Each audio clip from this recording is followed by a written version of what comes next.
तो ये वीडियो रहने वाली है UFC 310 की प्रिडिक्शन वीडियो। अब जानबूझकर बोल लो या फिर गलती से बोल लो, बट UFC ने इस 310 की कार्ड को बहुत ही अमेजिंग बना दिया है। जहां पर जो फाइट्स मेन कार्ड में होना डिजर्व करती थी वो अब प्रीलिम में हो रही हैं। तो इसीलिए not only main card but also prelim card भी मस्ट वॉच बन चुका है। और इस पूरे कार्ड की सबसे अंडररेटेड फाइट जिसको UFC तो बहुत ज्यादा डिसलाइक करती है, यानी कि मूव्सा रिवलॉइव और एल्जमेन स्टर्लिंग भी इसी प्रीलिम कार्ड में फाइट कर रहे हैं। अब मेन कार्ड वैसे तो काफी अच्छा है, बट यहां पर मैं एक चीज पॉइंट आउट करना चाहता हूं कि Bryce Mitchell versus Kron Gracie की फाइट क्या कर रही है यहाँ पे। आई मीन दोनों ही डिजर्व नहीं करते हैं इस मेन कार्ड में होना, बट क्योंकि UFC मूव्सा और एल्जमेन स्टर्लिंग को इतना ज्यादा डिसलाइक करती है कि आउट ऑफ डेस्पिरेशन उन्होंने क्रॉन ग्रेसी जैसे फाइटर जो पता नहीं 1-2 सालों के बाद कमबैक कर रहा है, वो लास्ट 2 फाइट्स को हारा है। और ब्राइस मिचेल जो अपनी लास्ट फाइट में इतने बुरी तरीके से नॉकआउट हुआ था कि वो थोड़े टाइम तक अनकॉन्शियस ही रहा था और उसकी बॉडी शेक कर रही थी। बट ओवरऑल ये कार्ड बहुत अमेजिंग है। बिना कोई टाइम वेस्ट किए इस प्रिडिक्शन वीडियो को स्टार्ट करते हैं, बट उससे पहले चैप्टर्स को मैंने ऐड कर दिया है, तो जिसको भी किसी पर्टिकुलर फाइट के बारे में देखना है वो डायरेक्टली देख सकता है। तो प्रिडिक्शंस को स्टार्ट करते हैं प्रीलिम कार्ड की पहली फाइट से, जो welterweight fighters Randy Brown versus Bryan Battle के बीच में है। अब ये फाइट बहुत इंटरेस्टिंग फाइट है। आई डू बिलीव कि ये फाइट एक स्टैंड ऑफ वॉर रहने वाली है, जहां पर मेरी प्रिडिक्शन है Bryan Battle to win by second round knockout. अगर ब्रायन बैटल चाहे तो वो रैंडी ब्राउन को ग्राउंड में भी लेके जा सकता है, but I think so Bryan Battle पूरी ट्राई करने वाला है रैंडी ब्राउन को नॉकआउट करने की। उसके पास ज्यादा पावर है, वो ज्यादा एग्रेसिव फाइटर है, वेयरएज रैंडी ब्राउन हमेशा काउंटर शॉट्स पे रिलाई करता है। वो मोस्ट ऑफ द फाइट्स में अपनी रीच की एडवांटेज लेता है, बट इस फाइट में उसकी रीच ऑलमोस्ट सेम है ब्रायन बैटल से। और यहां पर एक और मेजर फैक्टर है कि ब्रायन बैटल 4 पाउंड्स ओवरवेट आया है, यानी कि वो 171 की जगह 175 पाउंड्स का आया है। तो इसीलिए उसके पास वेट एडवांटेज भी रहने वाली है, एंड दैट्स व्हाई मेरी ओपिनियन में ब्रायन बैटल इस फाइट को विन करने वाला है बाय नॉकआउट। अब moving on to the next fight, तो ये फाइट भी वेल्टरवेट डिवीजन की है, जिधर ये फाइट हो रही है विसेंटे लुके वर्सेस टेम्बा गुरिम्बो के बीच में। और यहां पर मैं क्लियर कर देना चाहता हूं कि अगर ये फाइट पुराने वाले विसेंटे लुके के साथ हो रही होती तो 100% गारंटी लगा लो कि विसेंटे लुके इस फाइट को विन कर रहा होता। बट क्योंकि विसेंटे लुके को कुछ फाइट्स पहले ब्रेन हैमरेज हो गया था और लास्ट फाइट जोकिम बकली के अगेंस्ट उसने समवट गिव अप कर दिया था, और वो फाइट करने के लिए आ रहा था निक डियाज के साथ। बट अब उसकी फाइट हो रही है टेम्बा गुरिम्बो के साथ, जो बहुत ज्यादा हंग्री फाइटर है। उसके पास ग्रैपलिंग भी है और स्टैंड अप में मुझे लगता है वो विसेंटे लुके से ज्यादा स्पीड रहने वाला है। अब वैसे तो पावर विसेंटे लुके के पास है, बट क्योंकि जैसे मैंने कहा कि उसने लास्ट फाइट में समवट गिव अप कर दिया था, वो नहीं चाहता कि वो और ज्यादा फाइट करे। तो इसीलिए मुझे लगता है इस फाइट का जो विनर होगा वो टेम्बा गुरिम्बो रहने वाला है, जहां पर मोस्ट लाइकली वो फाइट को विन करेगा बाय डिसीजन। और अब moving on to the next fight, तो जैसे मैंने कहा कि ये फाइट पूरे कार्ड की सबसे अंडररेटेड फाइट है, यानी कि फेदरवेट फाइटर्स मूव्सा रिवलॉइव वर्सेस एल्जमेन स्टर्लिंग की फाइट। बहुत ही ज्यादा क्लोज फाइट, जहां पर एक साइड मूव्सा रिवलॉइव है जो 18-0 अनडिफीटेड पे है, वेरस दूसरी साइड एल्जमेन स्टर्लिंग है जो इससे लोअर वेट क्लास यानी कि फॉर्मर बैंटरवेट चैंपियन है। और उसकी लास्ट फाइट जो उसने फेदरवेट डिवीजन में की थी, वहां पर बेशक उसने बोरिंग फाइट की थी, बट एब्सोल्युटली उसने केल्विन केटर को डोमिनेट किया था। और अब इन दोनों की एक दूसरे के साथ फाइट होने वाली है, जहां पर वैसे तो ये दोनों ही फाइटर्स काफी बोरिंग फाइटर हैं, बट मेरी तरह हर कोई होप कर रहा होगा कि 2 बोरिंग फाइटर्स इक्वल्स टू एक वेरी इंटरेस्टिंग फाइट, जहां पर मेरी ओपिनियन में बहुत ही ज्यादा क्लोज फाइट। बट अगर मुझे कोई पिक यहां पर करना हो तो मैं जाने वाला हूं Aljamain Sterling to win by decision. On paper देखा जाए तो दोनों में से किसी को भी पिक करना बहुत मुश्किल है, जहां पर आई डू बिलीव कि मूव्सा रिवलॉइव की स्ट्राइकिंग ज्यादा बेटर है। बट जब ग्राउंड गेम की बात आती है तो बेशक मूव्सा रिवलॉइव अपने ओपोनेंट्स को ग्राउंड में तो लेके चले जाता है, बट वो एल्जमेन स्टर्लिंग की तरह अपने ओपोनेंट्स को होल्ड करके नहीं रख पाता, जो स्टर्लिंग का देखें तो बहुत ही अच्छे वे से करता है। एंड ऑल्सो जब फिनिशेस की भी बात आती है तो अभी तक मूव्सा ने एक भी फाइट को फिनिश नहीं किया है, वेयरएज एल्जमेन स्टर्लिंग के पास काफी अच्छी जुजित्सु गेम है, उसने पहले भी ओपोनेंट्स को सबमिट कर रखा है। तो इसीलिए अगर एल्जमेन स्टर्लिंग ग्राउंड में अगर इस फाइट को लेके जाता है तो उसके पास एक रियल चांस है मूव्सा रिवलॉइव को सबमिट करने का भी। बट इसी के साथ अगर ये फाइट स्टैंडिंग रहती है तो मूव्सा रिवलॉइव एल्जमेन स्टर्लिंग को हर्ट कर सकता है, और टू बी ऑनेस्ट एल्जिमेन स्टर्लिंग इतना ज्यादा बेटर स्ट्राइकर नहीं है, तो मूव्स रिवाइव ज्यादा एक्टिविटी दिखाकर और उसे आउट पॉइंट करके फाइट को विन कर सकता है। बट अल्टीमेटली मुझे लगता है कि ये फाइट ग्राउंड में जाने वाली है, जहां पर एल्जिमेन स्टर्लिंग की वो बैकपैक वाली पोजीशन बहुत ज्यादा स्ट्रांग है। तो इसीलिए मैं यहां पर पिक कर रहा हूं Aljamain Sterling to win by decision. और अब इसके बाद प्रीलिम कार्ड की फीचर्ड फाइट या फिर मेन इवेंट बोलो तो ये फाइट होने वाली है light heavyweight fighters Dominick Reyes versus Anthony Smith के बीच, जहां पर मैं इतना ज्यादा खुश हूं कि last fight Dominick Reyes finally win कर चुका है और इसीलिए जो अब उसका कॉन्फिडेंस होगा वो वापस आ चुका होगा। और यहां पर उसकी फाइट हो रही है एंथनी स्मिथ के साथ, जिधर मुझे लगता है डोमिनिक रेस एंथनी स्मिथ को नॉकआउट करने वाला है। तो फाइट में मेरी प्रिडिक्शन है Dominick Reyes to win by round 2 knockout. जहां पर एंथनी स्मिथ की अगर बात करें तो आई डोंट थिंक सो कि अब ये फाइटर लायन हार्ट बचा है, और लास्ट की कुछ फाइट्स ने प्रूव भी कर दिया है कि अब एंथनी स्मिथ नो लॉन्गर अपनी प्राइम में बचा है, वो इजीली डिफीट को एक्सेप्ट कर लेता है। और यहां पर अगर डोमिनिक रेस ने खुद से कोई गलती नहीं की तो आई डोंट थिंक सो कि कोई वे है कि एंथनी स्मिथ फाइट को विन कर सकता है, क्योंकि जस्ट अब उसके पास जूजित्सु बचा है। बट वहां से कोई सबमिशन निकालने के लिए उसे पहले डोमिनिक रेस को टेक डाउन करना होगा, बट डोमिनिक रेस का टेक डाउन डिफेंस काफी अच्छा है। तो मेरी ओपिनियन में अगर डोमिनिक रेस खुद से कोई गलती नहीं करता है जैसे वीटोर पेट्रिनो ने की थी, तो वो इस फाइट को बहुत कंफर्टेबली विन करने वाला है, जहां पर राउंड 2 में मुझे लगता है कि वो फाइट को फिनिश कर देगा। और अब moving on to the main card, तो मेन कार्ड की पहली फाइट के बारे में बात करें तो ये फाइट भी थोड़ी सी सरप्राइजिंग है कि ये मेन कार्ड में है, बट एनीवेज ये फाइट है featherweight division fighters Nate Landwehr versus Doo Ho Choi, जहां पर गारंटी लगा के चलो कि यहां पर हमें एक ब्रॉल देखने को मिलने वाला है, क्योंकि नेट लैंडवर यहां पर फाइट कर रहा है। और जिन लोगों ने इसकी फाइट देखी है वो जानते हैं कि हर एक फाइट नेट लैंडवर की बहुत ज्यादा एंटरटेनिंग और एक ब्रॉल रहती है। तो इस फाइट में भी हम कुछ ऐसा ही एक्सपेक्ट कर सकते हैं, जहां पर प्रिडिक्शन की अगर मैं बात करूं तो मैं जाने वाला हूं Nate Landwehr to win by decision. अब दोनों में से ज्यादा technical fighter Doo Ho Choi है, वो स्टार्टिंग में नेट लैंडवर को हर्ट भी कर सकता है, क्योंकि नेट लैंडवर एक काफी वाइल्ड फाइटर है जो इतना ज्यादा अपने आप को प्रोटेक्ट नहीं करता है। वो पहले भी अपनी फाइट्स में बहुत बार अर्ली हर्ट हुआ है, बट यहां पर एक चीज जो दोनों को सेपरेट करती है वो है कि नेट लैंडवर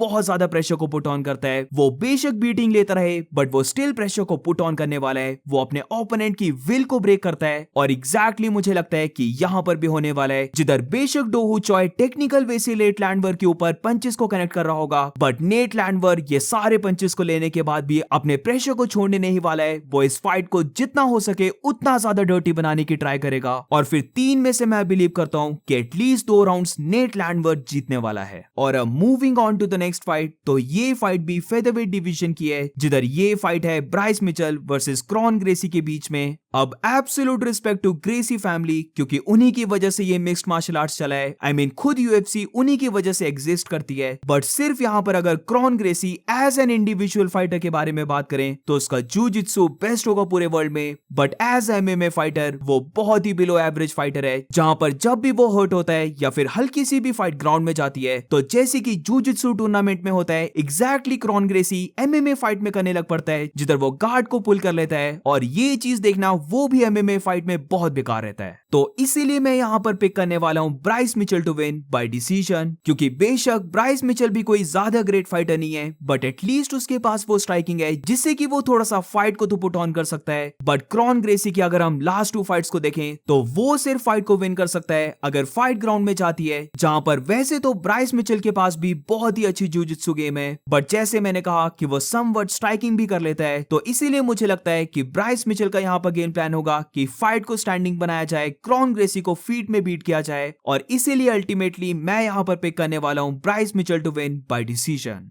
और अब moving on to the next fight, तो यहां से बची हुई तीनों फाइट्स बहुत ज्यादा इंटरेस्टिंग है, जहां पर स्टार्ट करते हैं हेवीवेट फाइटर्स सीरिल गान और एलेक्जेंडर वॉल्कोव की फाइट से, जिधर इन दोनों के बीच ये रीमैच है। और पहली फाइट को अगर हम देखें तो सीरिल गान वहां पर काफी इजीली विन कर गया था, और वो कुछ ऐसा ही करने की इस रीमैच में भी ट्राई करेगा। बट अब जब से एलेक्जेंडर वॉल्कोव ने अपना हेयर ट्रांसप्लांट करवाया है, वो बहुत ही डिफरेंट एनिमल बन चुका है। वो शायद से अपनी लास्ट 4 या फिर लास्ट 5 फाइट्स को विन कर चुका है। उसने एक बहुत बड़ी अंडरडॉग विन की थी, यानी कि उसने सर्गे पाव्लोविच को भी बीट किया है, तो वो इस फाइट में बहुत ही ज्यादा कॉन्फिडेंस से आने वाला है। बट यहाँ पर एक सबसे बड़ी प्रॉब्लम जो मुझे लग रही है वो ये है कि पहले इन दोनों की फाइट होने वाली थी UFC 308 में, और अगर वहां पर फाइट हो जाती तो क्योंकि सिरिल गान एड्स कर रहा था, मूवी के रोल्स कर रहा था, तो इसीलिए मैं वहां पर मे बी अलेक्जेंडर वॉलकॉफ को पिक कर लेता। बट अब ये फाइट कुछ मंथ्स के बाद हो रही है, जिधर सिरिल गान को अब एक्स्ट्रा टाइम मिल चुका है कि वो प्रॉपर वे से फोकस होकर ट्रेनिंग करे, और इसीलिए अगेन मैं यहां पर पिक करने वाला हूं Ciryl Gane to win by decision. सिर्फ एक फाइटर पूरी हैवीवेट डिवीजन में जो टॉम एस्पिनल की स्पीड को मैच कर सकता है वो सिरिल गान है, जिधर फॉर श्योर वो अलेक्जेंडर वॉलकॉफ से ज्यादा फास्ट है। ये हम पहली फाइट में भी देख चुके हैं, और अब भी मुझे लगता है कि हम यही देखने वाले हैं कि सिरिल गान अपनी फीट में ज्यादा फास्ट होगा। वो लेग किक्स को थ्रो करने वाला है, वो स्पिनिंग बैक फिस्ट को थ्रो करने वाला है, वो बहुत ज्यादा मूव करेगा, वो सर्गे पाव्लोविच की तरह एक स्टेशनरी टारगेट नहीं रहने वाला है। तो इसीलिए अलेक्जेंडर वॉलकॉफ के लिए बहुत मुश्किल होगा सिरिल गान को ट्रैक करने का, और बहुत कम ऐसे फाइटर्स होते हैं, बट सिरिल गान उन्हीं फाइटर्स में से एक है जिसके पास अलेक्जेंडर वॉलकॉफ से भी ज्यादा रीच है। तो अपने पंचेस को लैंड करने के लिए सिरिल गान को ज्यादा डिस्टेंस भी क्लोज करने की जरूरत नहीं है, और क्योंकि अलेक्जेंडर वॉलकॉफ एक काफी लंबा फाइटर है, तो यहाँ पर सिरिल गान मुझे लगता है उसकी बॉडी को टारगेट करेगा, एंड बेसिकली जैसे कहते हैं पॉइंट फाइटिंग करते हुए वो फाइट को विन करने वाला है बाय डिसीजन। अब यहाँ तो फिर अलेक्जेंडर वॉलकॉफ बहुत ही ज्यादा इंप्रूव कर गया हो, जहां पर वो थोड़ी सी डिफरेंट अप्रोच लेकर सिरिल गान को ग्राउंड में लेके जाने की ट्राई करे, तो फिर बात डिफरेंट हो जाती है, क्योंकि सिरिल गान की ग्राउंड गेम बहुत ही ज्यादा खराब है। बट ऐसे होने के चांसेस काफी कम है, और इसीलिए सिरिल गान मुझे लगता है इस फाइट को विन करने वाला है। और अब मूविंग ऑन टू द को मेन इवेंट फाइट, तो ये फाइट मुझे लग रहा है इस पूरे कार्ड की सबसे बेस्ट फाइट है, जिधर ये फाइट है undefeated fighter Shavkat Rakhmonov versus undefeated fighter Ian Machado Garry के बीच में। दोनों अनडिफीटेड फाइटर्स हैं जो नंबर 1 कंटेंडर के लिए फाइट कर रहे हैं, और इसीलिए ये फाइट कुछ ज्यादा ही इंटरेस्टिंग बन जाती है, क्योंकि किसी का वो 0 अब 1 में बदलने वाला है। अब इस फाइट में मैं नोटिस कर रहा हूं कि इयन गैरी को काफी लोग बहुत ज्यादा अंडर एस्टिमेट कर रहे हैं, और ये चीज बेटिंग ऑड्स भी थोड़ा सा रिवील करते हैं, जहां पर इयन गैरी कुछ ज्यादा ही बड़ा अंडरडॉग है और शावकात राखमनोव बहुत बड़ा फेवरेट है। बट ऑन पेपर अगर हम दोनों को देखें तो ये फाइट मुझे लगता है काफी ज्यादा क्लोज फाइट है, और दोनों ही फाइटर्स के पास एबिलिटी है एक दूसरे को फिनिश करने की। तो फाइट काफी क्लोज है, बट अगर प्रिडिक्शन की बात करूं तो मैं जाने वाला हूं Shavkat Rakhmonov to win by maybe 3rd या फिर 4th round submission. I think so starting off the fight में इयन गैरी बहुत ज्यादा मूवमेंट को शो करने वाला है, जहां पर वो सर्कल अराउंड करेगा, वो पॉइंट फाइटिंग करने वाला है शावकात के साथ, और जैसे कि वो अपनी हर एक फाइट में करता है, वो शावकात की लेग्स को टारगेट करने की ट्राई करेगा। बट मैं ऐसा बिलीव कर रहा हूं कि राउंड 2 ऑनवर्ड्स या फिर राउंड 3 ऑनवर्ड्स शावकात राखमनोव इयन गैरी की मूवमेंट को रीड करने वाला है, और अपने फाइटिंग स्टाइल को थोड़ा सा एडजस्ट कर वो इयन गैरी को कैच करने वाला है, उसे ग्राउंड में लेके जाने वाला है, और फिर उसे सबमिट कर देगा। ट्रेनिंग में शावकात ऑलरेडी इयन गैरी को सबमिट कर चुका है, तो ग्राउंड में तो उसके पास काफी कॉन्फिडेंस रहने वाला है, और इसीलिए यही देखना काफी इंपॉर्टेंट होगा कि क्या शावकात राखमनोव इयन गैरी को ग्राउंड में लेके जा सकता है या फिर नहीं। क्योंकि मैंने बोला है कि ये फाइट काफी क्लोज है, तो इयन गैरी के भी स्ट्रॉन्ग पॉइंट्स को देखना होगा, क्योंकि फीट में मुझे लगता है कि इयन गैरी एक ज्यादा बेटर स्ट्राइकर है, वो शावकात से ज्यादा फास्ट है, उसे उसके डिस्टेंस मैनेजमेंट शावकात से ज्यादा बेटर है, और मोस्ट इंपॉर्टेंटली वो ज्यादा टेक्निकल है। जहां पर शावकात की बात करें तो वो अपने हेड को ज्यादा मूव नहीं करता है, और यही चीज शावकात के लिए सबसे ज्यादा डेंजरस हो सकती है, क्योंकि इयन गैरी इतना ज्यादा फास्ट है कि वो अपने 1-2 स्ट्रेट पंचेस से शावकात को टैग करके उसे हर्ट कर सकता है, और अगर शावकात उसे ग्राउंड में लेके नहीं गया तो फिर इयन गैरी जैसे उसने माइकल पेज के साथ किया था, वो पूरे 5 राउंड्स वैसे ही पॉइंट फाइटिंग करने वाला है, और अल्टीमेटली डिसीजन को विन करने वाला है। बट फॉर श्योर शावकात ने भी अपनी गेम को काफी इंप्रूव किया होगा, तो फिर वो इयन गैरी को डेफिनेटली ग्राउंड में लेके जाने वाला है। और बेशक इयन गैरी अभी चार्ल्स ओलिवेरा के साथ ग्राउंड गेम सीख रहा है, but I don't think so कि अभी उसे इतना ज्यादा एक्सपीरियंस है कि वो शावकात से बच सके, और इसीलिए मुझे लगता है कि शावकात उसे चोक आउट करने वाला है। दोनों की अगर हम पावर को भी देखें तो डेफिनेटली शावकात के पास ज्यादा पावर है, और बेशक मैंने कहा कि इयन गैरी की स्ट्राइकिंग ज्यादा बेटर है, बट ये चीज किसी को भी नहीं भूलनी चाहिए कि जब भी इयन गैरी डिस्टेंस को क्लोज करने के बाद जब बैक फुट में होता है, तो वो अपने गार्ड को ऊपर नहीं रखता है, और इसकी वजह से वो पहले भी कैच होके नॉकडाउन हो चुका है, और एग्जैक्टली ऐसा सेम शावकात भी कर सकता है। अब वहां पर तो इयन गैरी बच गया था, बट मुझे लगता है कि शावकात के पास ज्यादा वेज हैं फाइट को विन करने के, और इसीलिए मैं यहाँ पर शावकात को पिक कर रहा हूं बाय राउंड 3 या फिर राउंड 4 सबमिशन। और moving on to the main event fight, तो ये मेन इवेंट है flyweight division fighters Alexandre Pantoja versus Kai Asakura के बीच में, जहां पर अभी मैं देख रहा हूं कि काफी लोग ये बिलीव करने लग पड़े कि काया साकुरा वो फाइटर रहने वाला है जो एलेजेंड्रे पेंटोजा की आयरन चिन को ब्रेक करके उसे नॉकआउट करने वाला है। वो साइज में पेंटोजा से बड़ा है और वो पेंटोजा के टेक डाउन्स को भी डिफेंड कर लेगा, बट अभी तक ये चीज मैंने बिलीव नहीं की है। जहां पर एक चीज मैं बिलीव करता हूं कि काया साकुरा डेफिनेटली एलेजेंड्रे पेंटोजा को नॉकआउट कर सकता है, बट अगर ग्राउंड गेम की बात करें तो ये पहले भी मैंने बोला था और अब भी मैं ये बोल रहा हूं कि यूएफसी में ही सबसे बेस्ट ग्रैप्लर्स देखने को मिलते हैं, तो आई डोंट थिंक सो कि काया साकुरा ने जितने भी ग्रैप्लर्स के साथ फाइट की है वो टॉप लेवल या फिर एलेजेंड्रे पेंटोजा के लेवल जितने फाइटर्स थे, और मुझे लगता है कि पेंटोजा यही फाइट में प्रूव करने वाला है, जहां पर काया साकुरा को ग्राउंड में लेके जाने के बाद वो काय को यहां पर सबमिट करने वाला है। तो मेरी प्रिडिक्शन है एलेजेंड्रे पेंटोजा टू विन, और मुझे लगता है कि वो काया साकुरा को जल्दी फिनिश कर देगा, जहां पर मैं पिक कर रहा हूं round 2 submission by Alexandre Pantoja. Alexandre Pantoja बहुत ज्यादा पावर लगा के फाइट करता है और वो ऐसे सेम फाइट पूरे 5 राउंड्स तक कर सकता है, जहां पर अपने ओपोनेंट के ऊपर कंटिन्यूसली प्रेशर डालना ये आई डोंट थिंक सो काया साकुरा हैंडल कर पाएगा, और अगर तो वो ज्यादा बैकवर्ड मूव होता है तो एलेजेंड्रे पेंटोजा के लिए इजी हो जाएगा टेक डाउन्स को करना,